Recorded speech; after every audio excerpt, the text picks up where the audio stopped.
का धन्यवाद। आप आज यहाँ पर इस मौके पर आए। मैं हमारे कांग्रेस पार्टी के सभी साथियों का, हमारे बहुत ही हरमनप्रिय लोकप्रिय नेता और चंडीगढ़ से मेंबर ऑफ पार्लियामेंट मेरे भाई मनीष तिवारी जी का, सभी वरिष्ठ कांग्रेस के नेताओं को जो मंच पर बैठे हैं या सामने खड़े हैं, सबका बहुत बहुत धन्यवाद करता हूं कि आज श्रीमती सोनिया गांधी जी ने 12 जून 2022 को मुझे अध्यक्ष पद की जिम्मेवारी दी थी और तब से लेकर अब तक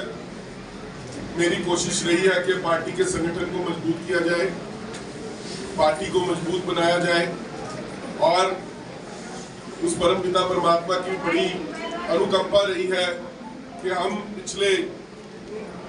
समय में मेरे कार्यकाल के दौरान पहले यूनिवर्सिटी का चुनाव एनएसयूआई का हमारी जीती 600 वोट से, जब भाजपा और दूसरी पार्टियों के बड़े बड़े मंत्री और मुख्यमंत्री यहाँ पर बैठे थे और सैकड़ों करोड़ों रुपया यहाँ पर लगा रहे थे। हमने बहुत ही सीमित संसाधनों के साथ चुनाव लड़ा और वो चुनाव में अच्छी जीत हुई। मेयर के चुनाव में आम आदमी पार्टी के साथ गठबंधन हुआ, उसमें जीत हासिल हुई। उसके बाद एफएनसीसी का चुनाव हुआ, 3 सीटें हमें मिली जो हम लड़ना चाहते थे, तीनों में हमारी जीत हुई। और अब पार्लियामेंट के अंदर एक तरफ भाजपा सरकार की अथाह ताकत, मोदी सरकार का एक बनाया हुआ बलबला एक झूठा गुब्बारा, 400 पार सीटें आ रही हैं और जिस तरह का धन बल का उपयोग यहाँ पे हुआ और बहुत सीमित संसाधनों के साथ हमने चंडीगढ़ के अंदर भी चुनाव लड़ा, मनीष जी की छवि पर, इनकी ईमानदारी पर, हमारी पार्टी की नीतियों पर, गारंटियों पर और हमारे कार्यकर्ताओं की मेहनत पर आप सबने देखा कि किस तरीके से तमाम मुश्किलों के बावजूद हम लोकसभा में चुनाव के अंदर जीतने के अंदर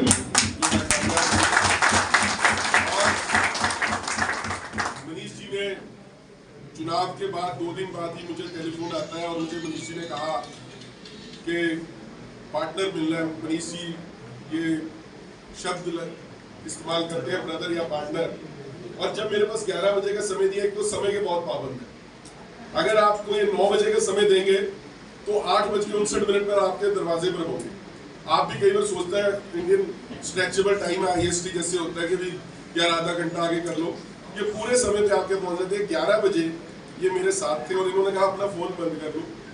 और जेब से मैनिफेस्टो निकाल लिया। आप इनकी काम करने की इच्छा शक्ति और नीयत समझ सकते हैं कि दूसरे दिन मुलाकात कर रहे हैं और 1-to-1 मीटिंग की, उसके अंदर उन्होंने मैनिफेस्टो निकाल लिया और मैनिफेस्टो निकालने के बाद कहा कि हम किस काम से शुरुआत कर सकते हैं, कि ये मैनिफेस्टो सिर्फ कागज का टुकड़ा नहीं है, मेरे लिए ये बहुत ही सीक्रेट डॉक्यूमेंट है और जो हमने ये लिख के दिया है लोगों को तो इसका कुछ मतलब है। हम इस मैनिफेस्टो पे काम करेंगे और इसमें शुरुआत कहाँ से हो सकती है, कैसे हो सकती है, उसके बारे में जरूर हम आज चर्चा करेंगे। 2 घंटे तक हमारी काफी अच्छी चर्चा हुई, एक रोड मैप अपने तैयार किया चंडीगढ़ के कामों को लेकर के, किस तरीके से आगे बढ़ना है, कौन से काम संसद में मनीष जी उठाएंगे, कौन से लोकल लेवल पे करने पड़ेंगे और कौन से जो है हमारे संगठन को उठाने पड़ेंगे। एक बड़ी विचित्र बात हुई इसमें कि जैसे मनीष जी बने 2 दिन बाद चंडीगढ़ इलेक्ट्रिसिटी डिपार्टमेंट का JERC का एक फरमान आ जाता है कि 20% जो है वो बिजली के रेट बढ़ा दिए जाए। ना पुराने MP को पूछा, ना नए MP से बात की, ना कॉर्पोरेशन के 35 इलेक्टेड काउंसिलर से बात की। मनीष जी ने उसी समय अपना प्रोटेस्ट उसमें रजिस्टर कर दिया और कहा कि, पर उन्होंने कहा ये तो भी प्रपोज्ड है, उसके अंदर जहाँ पे भी हमें कुछ पब्लिक हियरिंग के अंदर जाने की जरूरत पड़ेगी, कुछ ऑब्जेक्शंस फाइल करने पड़ेंगे या कुछ भी करना पड़ेगा, वी विल डू दैट। मेरे कहने का मतलब ये है कि ये आज 2 साल पूरे होने के बाद जो एक कार्यकर्ताओं को हमने चाय पे और आप पत्रकार साथियों को बुलाया था वो खत्म हो गया। इसके बाद काम की शुरुआत हो जाएगी। हम पूरे दिल के साथ मनीष तिवारी जी दिल्ली में भी और चंडीगढ़ में भी जिस लेवल पर भी चंडीगढ़ की बात हो सकेगी उठाएंगे और यहाँ के लोगों के जो अधूरे काम है, अधूरी चीजें हैं जो चंडीगढ़ के अंदर, उसको पूरा कराने की पूरी जोर से कोशिश होगी। सहयोग केंद्र सरकार से भी लेने की कोशिश करेंगे, पर जितना भी सहयोग मिलेगा हमारी तरफ से कोई कमी प्रयास के अंदर और काम करने के अंदर नहीं होगी। इन्हीं बातों के साथ मैं आप सबका धन्यवाद करता हूँ और मनीष जी को कहूँगा सबसे पहले तो मैं हमारे अध्यक्ष लक्की जी को बहुत बधाई देना चाहता हूँ जो उन्होंने आज अपने 2 साल का कार्यकाल पूरा और हिम्मत से, शिद्दत से, जिस मेहनत से कांग्रेस पार्टी को यहाँ पुनर्जीवित करने की पूरी कोशिश की, उसमें एक नई जान फूकी, इसके लिए वो बधाई के पात्र हैं। आज हम सब उनके जो 2 वर्ष पूरे हुए हैं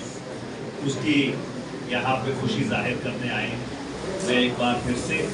अपनी तरफ से और अपने सारे साथियों की तरफ से उनको बहुत बहुत मुबारक।